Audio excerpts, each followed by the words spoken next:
Army, BSF, CISF, CRPF, ITBP, Jharkhand police, Bihar police की तैयारी कराई जाती है। साथ ही हमारे यहाँ फिजिकल रिटेन के साथ साथ रहने खाने की हॉस्टल भी उपलब्ध है। हमारा पता है जवान सेना भर्ती, रानी road near Guru Nanak college, Duhata road, Dhanbad. Bihar police के स्पेशल बैच चल रही है। हमारा कॉन्टैक्ट नंबर है 9709129588। झारखंड एकता समाज के तत्वाधान में जमुआ प्रखंड के ग्राम टांडाटाड़ में कोविड-19 के नियम के तहत बुधवार को प्रेस कॉन्फ्रेंस का आयोजन किया गया। अध्यक्षता केंद्रीय अध्यक्ष जीत कुमार यादव व संचालन मीडिया प्रभारी पिंटू यादव ने किया। अध्यक्षता जीत यादव ने संबोधित करते हुए कहा कि मजदूर किसान देश की शक्ति होते हैं। राष्ट्र निर्माण में इनकी महत्वपूर्ण भूमिका है। हैदराबाद, चेन्नई, मुंबई, दिल्ली, सूरत, कोलकाता सहित देश के विभिन्न शहरों में काम कर रहे मजदूर बेरोजगार हो गए हैं। वैश्विक महामारी कोरोना के विषम परिस्थिति के कारण मजदूर की आर्थिक स्थिति बिल्कुल चरमरा गई है।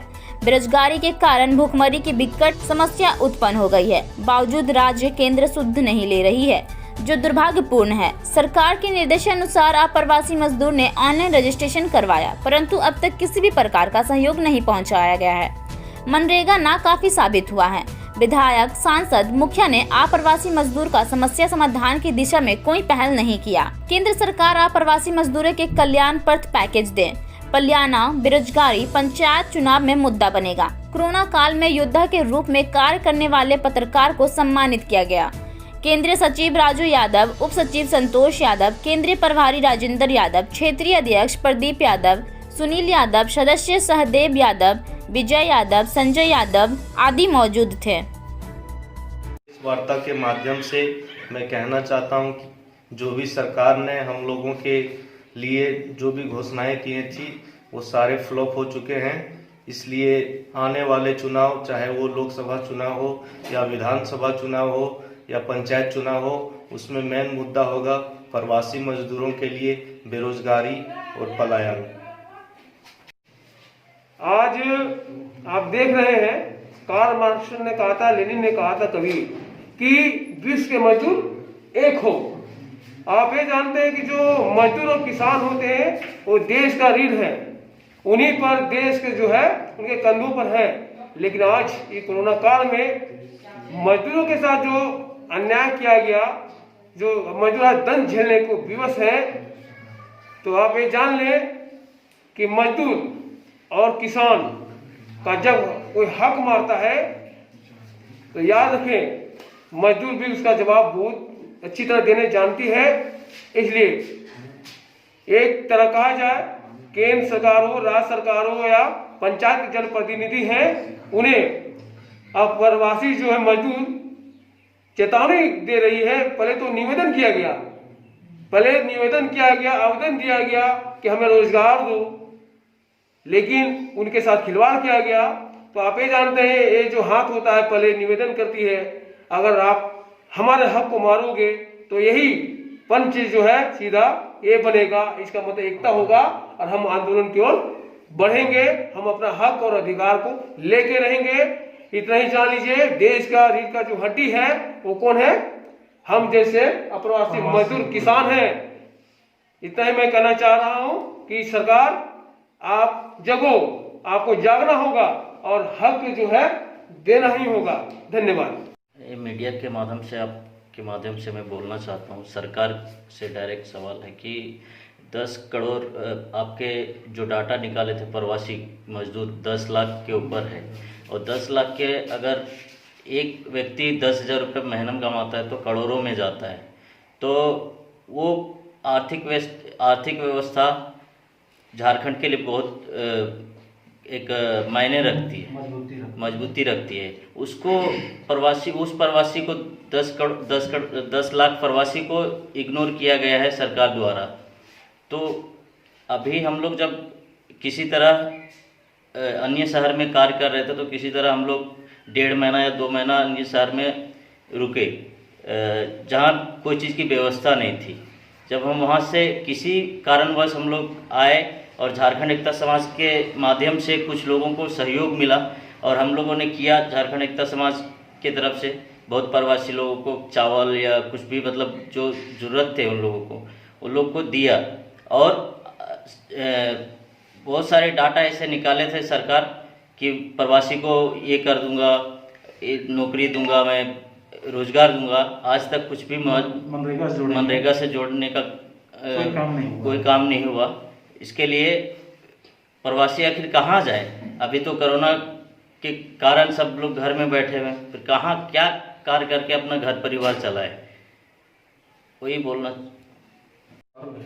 पत्रकार बंधुगण, ये झारखंड एकता समाज के बैनर तले जो हम लोग आज प्रेस वार्ता कर रहे हैं, इसका मेन मुद्दा है हमारा कि जो प्रवासी मजदूर हैं उनके लिए, खास करके जो प्रवासी मजदूर प्रदेश में, देश के अनेक प्रदेशों में काम करते थे और करते भी हैं अभी, इस कोरोना महामारी के वजह से लोग बहुत दुखी हुए, अर्थव्यवस्था गड़बड़ा गया है।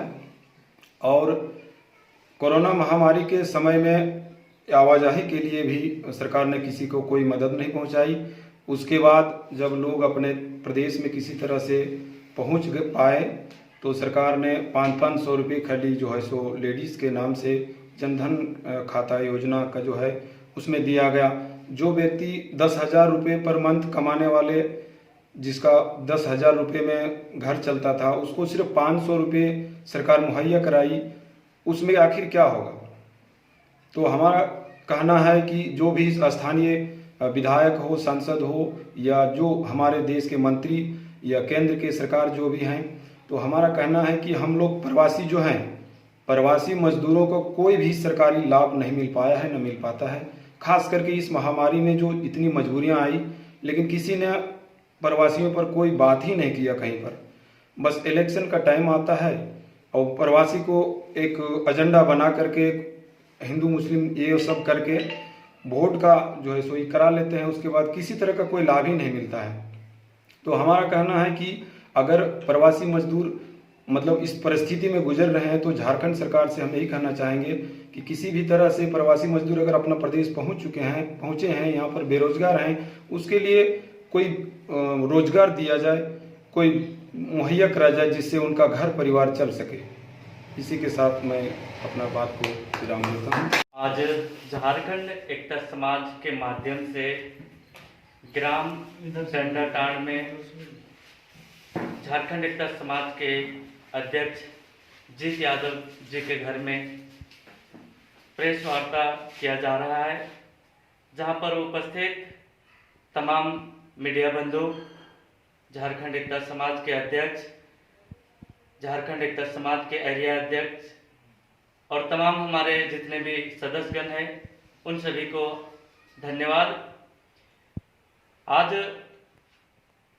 प्रेस वार्ता करने का जो मकसद है, जो हमारा प्रवासियों का जो दुख है, उसी के विषय में हम यहाँ पर गोलबंदी हुए हैं। जैसे कि कोरोना महामारी में जितने भी प्रवासी मजदूर थे, वे सभी किसी प्रकार अपने घर आए। सरकार के तक भी कई आवाज उठाए गए कि उन्हें लाने के लिए कुछ व्यवस्था किया जाए, लेकिन सिर्फ 100 में से 25% ही लोगों को सरकार की ओर से सहयोग मिल पाया और 75% लोग अपने राशि से किसी प्रकार घर आए। और सरकार बहुत सारे योजनाओं की घोषणा किए थे जो प्रवासियों को नहीं मिल पाया। सरकार ने यह भी घोषणा किए थे कि जितने भी प्रवासी आएंगे उनके लिए रहने खाने की सुविधा दी जाएगी, उनके लिए कार्य की सुविधा जो है अपने प्रदेश में करवाएंगे। आज देश के विभिन्न महानगरों में, चाहे वो दिल्ली हो, मुंबई हो, सूरत हो, बेंगलोर हो, उन सभी राज्यों में प्रवासी किसी प्रकार अपना गुजर बसर करते हैं, अपने घर परिवार वालों का रोजी रोजगार चलाते हैं। लेकिन ऐसे महामारियों में उन्हें बहुत सारी समस्याओं को झेलना पड़ता है। इसलिए सरकार से आग्रह है तमाम मीडिया के माध्यम से कि हमारी समस्याओं को सरकार से अवगत कराया जाए और प्रवासियों के लिए यहाँ झारखंड प्रदेश में रोजगार उपलब्ध कराया जाए।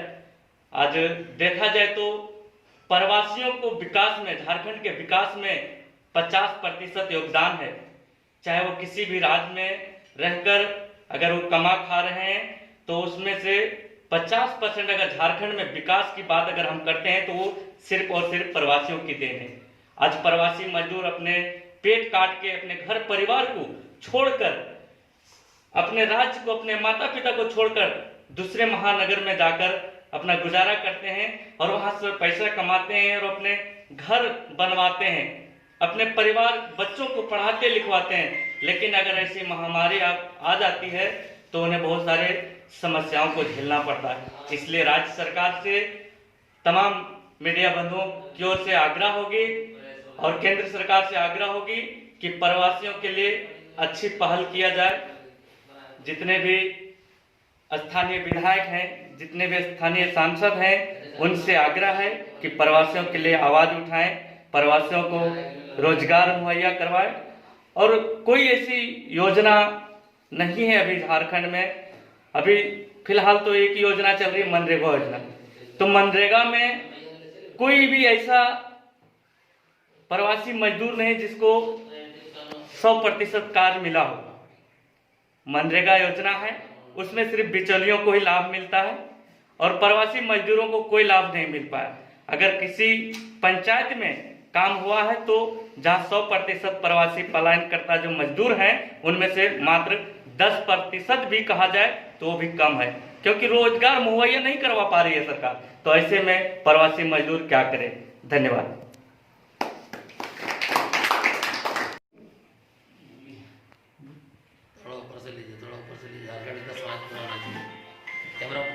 जिसमें भैया बोलेंगे उस समय नहीं बोलना, किसी का कॉल आ जाएगा तो बाहर चले जाइए।